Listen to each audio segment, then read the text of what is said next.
پیسے خرچ کر رہا ہے، صدقہ کر رہا ہے، آپ کسی سے مسکرا کر مل رہے ہیں تو اس کو جیسے ثواب مل رہا ہے آپ کو بھی ویسا ثواب مل رہا ہے۔ آگے دیکھیں، کسی کو مشکل اور پریشانی میں دیکھ کر ہنسنا نہیں چاہیے۔ آپ نے راستے میں دیکھا کہ کوئی گر گیا ہے یا کوئی پریشان ہے یا کوئی مشکل میں ہے، تو آپ کو بالکل بھی اس پر ہنسنا نہیں چاہیے۔ جو ایسا کرتا ہے تو ایسے لگتا ہے کہ اس کے دل میں اپنے بھائی کے لیے کوئی پیار اور محبت نہیں ہے۔ ہم نے پڑھا کہ مسلمان مسلمان کا بھائی ہوتا ہے، تو اس ایکشن سے تو ایسا لگتا ہے کہ یہ اس کا بھائی نہیں ہے۔ اب وہ یہ مسلمانوں والا ایکشن تو نہیں ہوتا کہ کوئی دیکھ کسی کو پریشانی میں یا مشکل میں دیکھنا اور اس پر ہنسنے لگ جانا۔ اس لیے کسی کو بھی آپ مشکل میں دیکھیں تو آپ اس کی مدد کریں، ہیلپ کریں، اگر نہیں کر سکتے تو کم از کم اس پر ہنسنا بالکل بھی نہیں چاہیے۔ آگے دیکھیں، کسی کی نقل اتارنا اور اس کا ہنسی مذاق یہ نہیں کرنا چاہیے، نہیں بنانا چاہیے۔ اب کوئی شخص لکھ رہا ہے، بول رہا ہے، آپ کو اس کے بولنے کا انداز برا لگ رہا ہے، تو بالکل بھی آپ نے اس کی نقل نہیں اتارنی۔ جو کسی کی نقل اتارتا ہے یا کسی کو برے نام سے پکارتا ہے تو اللہ تعالیٰ کو وہ بالکل بھی پسند نہیں ہوتا۔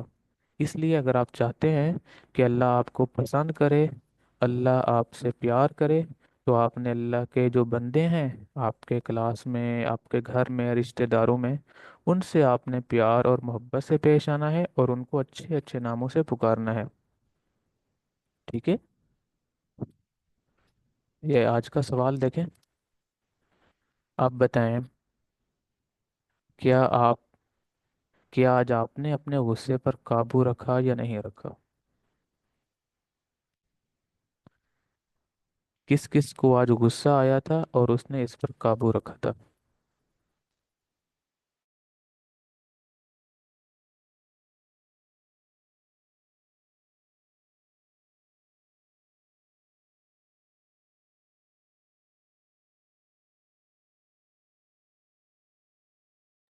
جی، کس کس کو غصہ آیا تھا اور اس نے اس پر قابو رکھا؟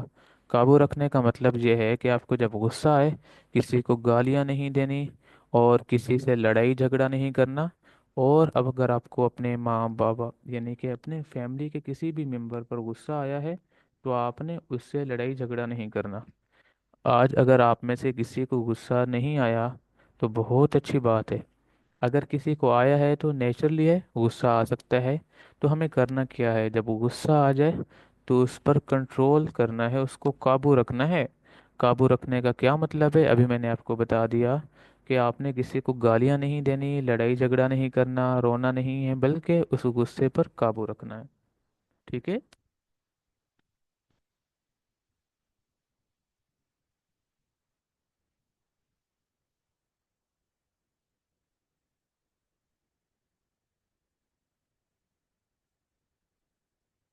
ہم دعائیں پڑھ رہے تھے۔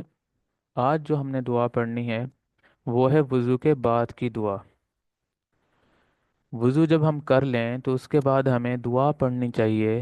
اب وہ کون سی دعا ہے؟ پہلی دعا تو کل پڑھ لی تھی، اشہد ان لا الہ الا اللہ وحدہ لا شریک لہ واشہد ان محمدن عبدہ ورسولہ۔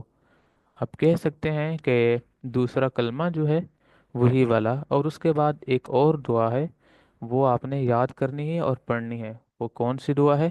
اللہم اجعلنی من التوابین وجعلنی من المتطہرین۔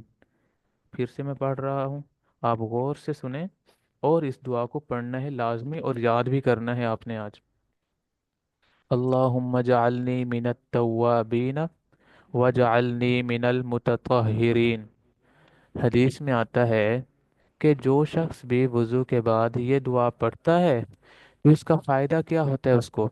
جنت کے 8 دروازے ہیں، کوئی شخص ایک دروازے سے جائے گا، کسی دروازے سے صرف روزے دار جائیں گے، کسی سے زکوٰۃ دینے والے جائیں گے، حاجی جائیں گے، لیکن جو وضو کے بعد یہ دعا پڑھتا ہے تو جتنے بھی دروازے ہیں سارے کے سارے دروازے اس کو پکاریں گے کہ آپ ہمارے اندر، یعنی کہ ہماری طرف سے جائیں، ہماری طرف سے جائیں، یعنی کہ جنت کے دروازے بھی اس کو ویلکم کریں گے کہ آپ ہماری طرف سے جائیں۔ ٹھیک ہے؟